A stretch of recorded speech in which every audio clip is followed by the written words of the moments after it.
नमस्कार, मैं प्रद्युमन जोशीला। पिछले कई महीनों से एक सवाल बार बार तमाम जिनकी भी राजनीति में थोड़ी सी दिलचस्पी है उनके दिमाग में चल रहा है और सवाल यह है कि पंडित मोहनलाल कौशिक बड़ौली भारतीय जनता पार्टी के प्रदेश के अध्यक्ष बने रहेंगे या उनकी जगह किसी और को बीजेपी अपना कप्तान बनाएगी। इस बात का फैसला ठीक 80 घंटे बाद हो जाएगा। जी हां, 80 घंटे, अगले जो 80 घंटे हैं उसके बाद यह बिल्कुल स्पष्ट हो जाएगा कि बड़ौली की कुर्सी जाएगी या बड़ौली इस कुर्सी पर बैठे रहेंगे या इस कुर्सी पर और कौन सा नेता बैठेगा।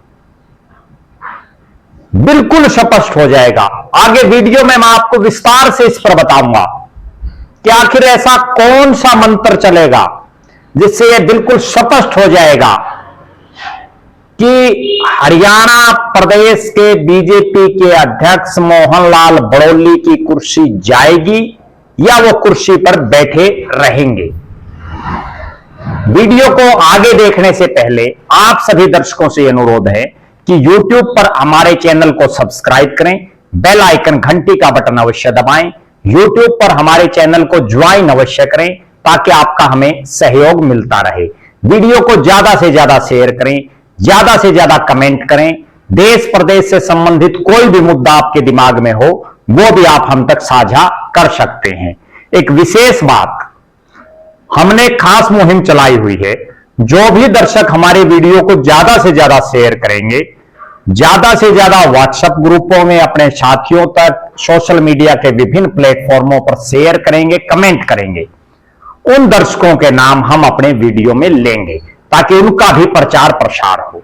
और उसके लिए आपको करना केवल इतना है कि वीडियो को ज्यादा से ज्यादा शेयर करके उसका स्क्रीनशॉट लेके मेरे मोबाइल नंबर 9416674472 9416674472 पर आप भेज दें।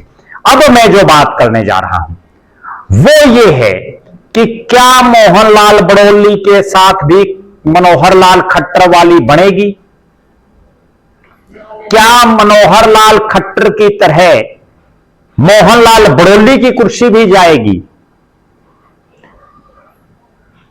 आप एक चीज याद कीजिए, 11 मार्च 2024 का दिन हरियाणा के गुरुग्राम में, जिसको पहले गुड़गांव कहते थे, देश के प्रधानमंत्री नरेंद्र मोदी आते हैं और जो द्वारका एक्सप्रेस वे है उसमें जो हरियाणा का एरिया है, हरियाणा का जो खंड है, उसका उद्घाटन करते हैं और विशाल जनसभा में मनोहर लाल खट्टर के कसीदे पढ़ते हैं और कहते हैं कि मनोहर लाल जी के पास मोटरसाइकिल होता था, ये आगे मोटरसाइकिल चलाते, मैं मोटरसाइकिल के पीछे बैठता और हरियाणा भर में घूमते। मैं रोहतक से और गुड़गांव तक मोटरसाइकिल पर मनोहर लाल के साथ आया, बड़ी दिक्कतें हुई, बहुत परेशानियों का समय रहा और उस जमाने में हम एक ही दरी पर सो जाते थे, एक साथ रहते थे, बड़ी तारीफों के पुल बांधे।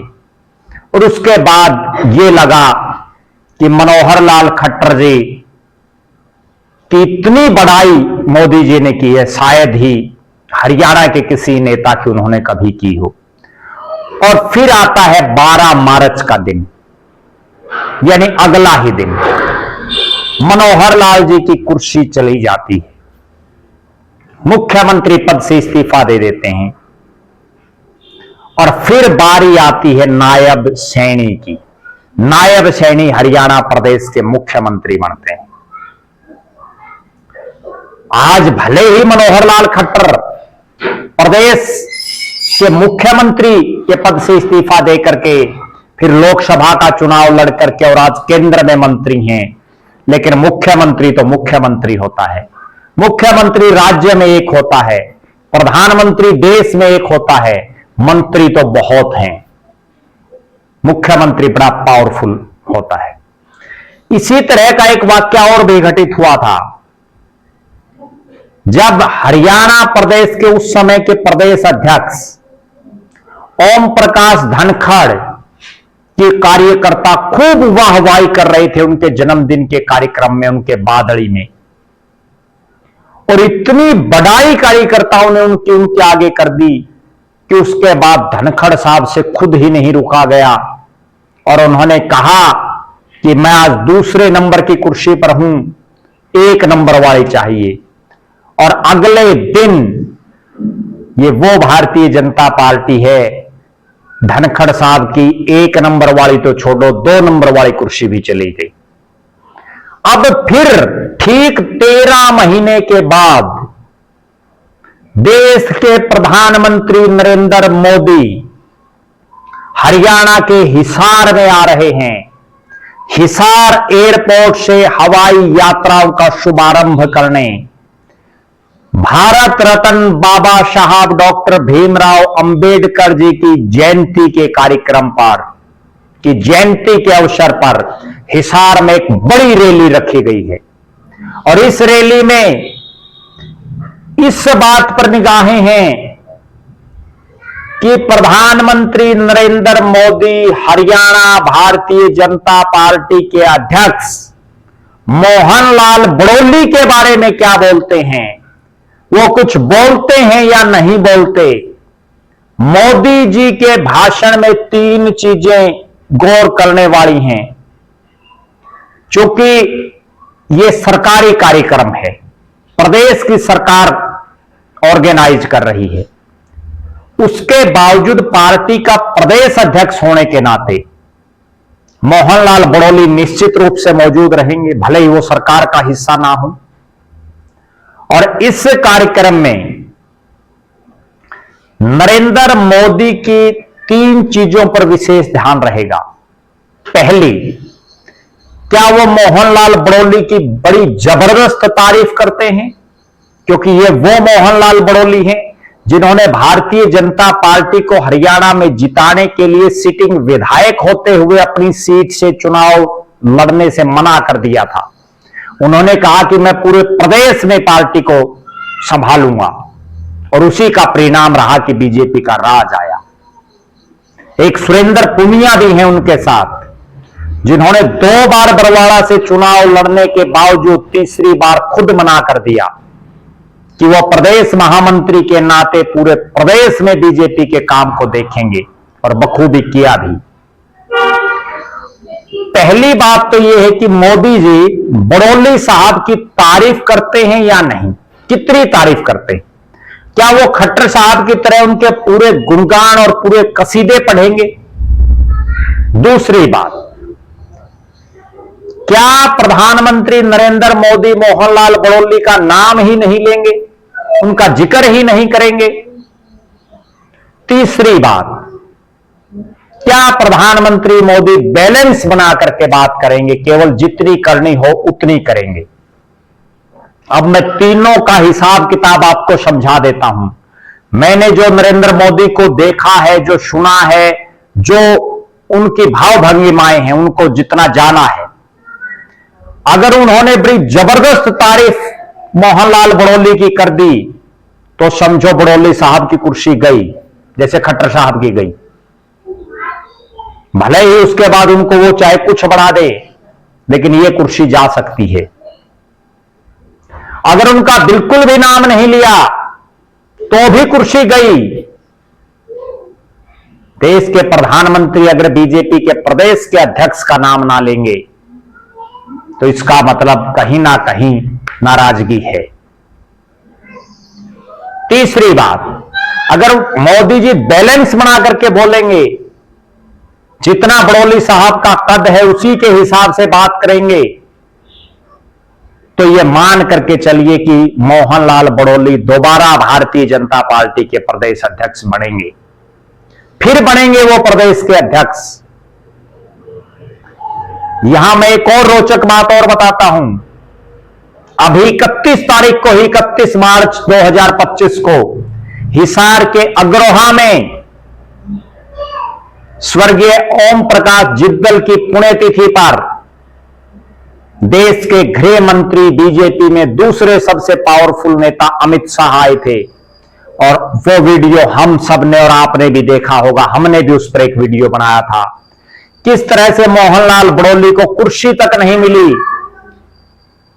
कहीं वैसी हालात इस कार्यक्रम में भी ना हो जाए बड़ौली साहब की, ये भी बड़ा देखने वाली बात है। किस तरह से वो कितने समय तक खड़े रहे और उसके बाद उनको एक विधायक को उठ करके वहां से एक विधायक को उठाया गया, मौके के मौजूदा विधायक को, और उसके बाद उस कुर्सी पर बड़ौली साहब को बैठाया गया। कहीं ऐसा भी ना हो जाए कि यहां भी बड़ौली साहब को कोई तवज्जो ना मिले। पूरा मोहनलाल बड़ौली की राजनीति का एपिसोड कि आगे क्या होगा भविष्य में, वो 80 घंटे बाद जब नरेंद्र मोदी हरियाणा के हिसार की धरती पर गूंजेंगे, अपना भाषण देंगे, तब बिल्कुल स्पष्ट हो जाएगा। यहां मैं एक खास बात आपको बताता हूं, राजनीतिक आदमी अगर सांस भी लेता है उसके भी मायने होते हैं। राजनीतिक आदमी एक इशारा भर करता है, उसी से अधिकारी समझ जाते हैं कि किस नेता की माननी है और किसकी नहीं माननी, किसको तवज्जो देनी है, किसको नहीं देनी, किसके फोन उठाने हैं और किसके नहीं उठाने, सिर्फ एक इशारे भर मात्र से। और ये तो वो नेता हैं जो देश की राजनीति के बड़े चाणक्य और बड़े घाघ नेता इनको माना जाता है। नरेंद्र मोदी जब हिसार की धरती पर आएंगे तो एक नया इतिहास वो लिखेंगे, इसमें कोई दो राय नहीं है। दो चीजों पर विशेष निगाहें रहेंगी, एक बड़ौली साहब के बारे में वो क्या बोलते हैं और दूसरा वो एयरपोर्ट के बारे में क्या बोलते हैं। ये इंटरनेशनल होगा, ये नेशनल होगा, या ये जैसा हिसार के सांसद कह रहे हैं कि ये एरोड्रम है, ये एरोड्रम ही रहेगा। इस पर भी निगाहें बनी रहेंगी। आप क्या मानते हैं कि मोहनलाल बड़ौली का जो कार्यकाल रहा वो आप कैसा देखते हैं? यहां एक चीज और भी स्पष्ट हो सकती है, क्योंकि हरियाणा में अभी प्रदेश अध्यक्ष बनना है, जिला प्रधान, मंडल अध्यक्ष और बूथ अध्यक्ष बन चुके हैं, तो उस लिहाज से एक चीज भी बिल्कुल स्पष्ट होगी कि अगर बड़ौली नहीं तो कौन, उसका इशारा भी कहीं ना कहीं मोदी जी यहां दे सकते हैं जब वो भारतीय जनता पार्टी के नेताओं से मिलेंगे। हम इस 14 तारीख के कार्यक्रम के बाद भी एक एपिसोड बनाएंगे और उसमें आपको पूरा ब्यौरा देंगे कि आखिर बड़ौली की कुर्सी बचेगी, बड़ौली की कुर्सी जाएगी, और जाएगी तो कौन उस पर बैठेगा, पूरा विस्तार से आपको बताएंगे। आप भी कमेंट करके जरूर बताएं कि मोहनलाल बड़ौली ही भारतीय जनता पार्टी के प्रदेश अध्यक्ष रहने चाहिए या कोई और नेता बीजेपी का प्रदेश अध्यक्ष होना चाहिए। और अगर कोई और नेता आप सोच रहे हैं तो आप कमेंट में उस नेता का नाम जरूर लिखें, ताकि दर्शकों को भी यह पता चले और जो पब्लिक है कि हरियाणा की जनता का क्या मूड है। आप लगातार हमारे साथ बने रहें, हमारे फेसबुक पेज को लाइक और फॉलो करें, यूट्यूब पर चैनल को सब्सक्राइब करें, बेल आइकन घंटी का बटन अवश्य दबाएं, यूट्यूब पर हमारे चैनल को ज्वाइन अवश्य करें ताकि आपका हमें सहयोग मिलता रहे। वीडियो को ज्यादा से ज्यादा शेयर करें, ज्यादा से ज्यादा कमेंट करें। अब मैं उस दर्शक का नाम आपके बीच में ले रहा हूं जिस दर्शक ने सबसे ज्यादा शेयर करने का काम किया, सबसे ज्यादा वीडियो पर कमेंट करने का काम किया, और उनका नाम है दिनेश सरोहा और केशव सरोहा। हम दिनेश सरोहा और केशव सरोहा का बहुत बहुत धन्यवाद करते हैं। अगले दर्शक आप भी हो सकते हैं, बशर्ते आप वीडियो को खूब शेयर करें, खूब कमेंट करें। बहुत बहुत धन्यवाद। आपका अपना प्रद्युमन जोशीला।